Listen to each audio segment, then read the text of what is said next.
আসসালামু আলাইকুম রহমতুল্লাহ। কি অবস্থা সবার? কেমন আছেন সবাই?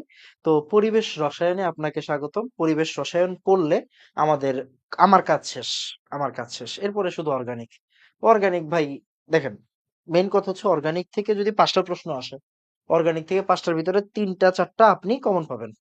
এখন আপনি সারা বছর অর্গানিক না পড়লে তো অ্যাডমিশনে আইসা আপনি ৩-৪ ক্লাস অর্গানিকের ক্লাস হবে কয়টা? এই ভাই অর্গানিকের ক্লাস হইব কয়টা? ৩ টা, ৪ টা, ৫ টা। অর্গানিকের ৫ টা ক্লাসই দিলাম আপনাদেরকে। লাভ?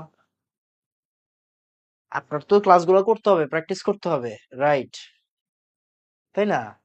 অর্গানিকের ক্লাস আপনি লাভ হবে না যদি আপনি নিজে নিজে না করেন, প্র্যাকটিস না করেন। যা আসবে সব ক্লাসের মধ্যে থেকে আসবে। এটা মাস্ট। যা আসবে সব ক্লাসের মধ্যে থেকে আসবে। অর্গানিক তো অর্গানিক সবসময় অর্গানিক বাদ দিয়ে কথা বলতে হয়। ওকে? তো মনে করেন জিএসটি তে ২৫ টা প্রশ্ন আসবে অর্গানিক থেকে, বা এগ্রিকালচারে মনে করেন ২০ টা প্রশ্ন আসবে কেমিস্ট্রি থেকে, হ্যাঁ? ২৫ টা প্রশ্ন আসবে জিএসটি তে, এগ্রিতে আসবে মনে করেন ২০ টা, হ্যাঁ? আমি সিওর না এগ্রিতে কয়টা আসে। ২০ টার মতোই। তো ২০ টার মধ্যে ১৫ টা আমরা ১৫ নাম্বারের জন্য আসলে মূলত পড়ালেখা করি। ৫ নাম্বার অর্গানিক, অর্গানিক থেকে যে অর্গানিক পড়বে, প্র্যাকটিস করবে, ক্লাস শেষ করবে, সে ৫ টার ভিতরে ৪ টা কমন পাবে। ৫ টার ভিতরে ৩ টা কমন পাবে। সিওর।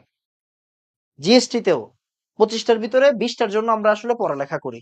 আর বাকি ৫ টা হচ্ছে অর্গানিক। অর্গানিক কি? যে যত বেশি পড়বে, যে যত বেশি প্র্যাকটিস করবে, তার কাজ সেটা। ওকে? আমার মনে হয় কাজ শেষ। পরিবেশ রসায়ন পড়াইলেই আমার কাজ শেষ। কথা কি বুঝছেন? এরপরে পুরোটাই হচ্ছে আপনার কাজ। এখন আমি অর্গানিক পড়াইলাম। ওইটা আমার কাজ না। ওইটা আপনার কাজ। আপনি পড়তে হবে। অর্গানিক আমি পড়াইলেও আপনি পারবেন না। আপনি যদি না পড়েন, আপনি যদি প্র্যাকটিস না করেন। আর বাকি যে চ্যাপ্টার গুলা, বাকি চ্যাপ্টার আমি পড়াইলেই হয়ে যাবে।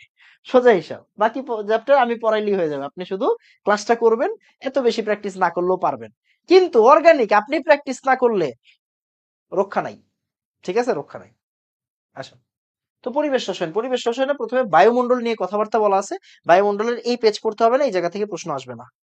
বায়ুমণ্ডলের গঠন এই জায়গা থেকেও প্রশ্ন আসবে না, টেনশনের কোনো কারণ নাই। তাহলে বায়ুমণ্ডল ওই যে আপনি জাস্ট আইডিয়াটা নিবেন কি, ট্রপোস্ফিয়ার, তারপরে মেসোস্ফিয়ার, তারপরে হচ্ছে গিয়ে কি স্ট্র্যাটোস্ফিয়ার, হ্যাঁ? Troposphere, stratosphere, mesosphere, ozonosphere, ionosphere, exosphere, thermosphere, অনেক ফিয়ার আছে। এগুলা জাস্ট একবার দেখে রাখেন, এখান থেকে ওইরকম ভাবে প্রশ্ন আসে না। কোনটা আসবে? এই যে এই জায়গা থেকে প্রশ্ন আসবে আসলে। বুঝছেন কোন জায়গা থেকে? দেখাচ্ছি। কই এগুলা থেকে এত বেশি প্রশ্ন আসে না। এই যে এটা ইম্পর্টেন্ট। মানে ট্রপোস্ফিয়ার, এখানে কি হয় বলতো? এখানে ঘূর্ণিঝড় জলোচ্ছ্বাস হয়। তাই ট্রপোস্ফিয়ারকে বলা হয় ক্ষুব্ধ মণ্ডল। ট্রপোস্ফিয়ারকে কি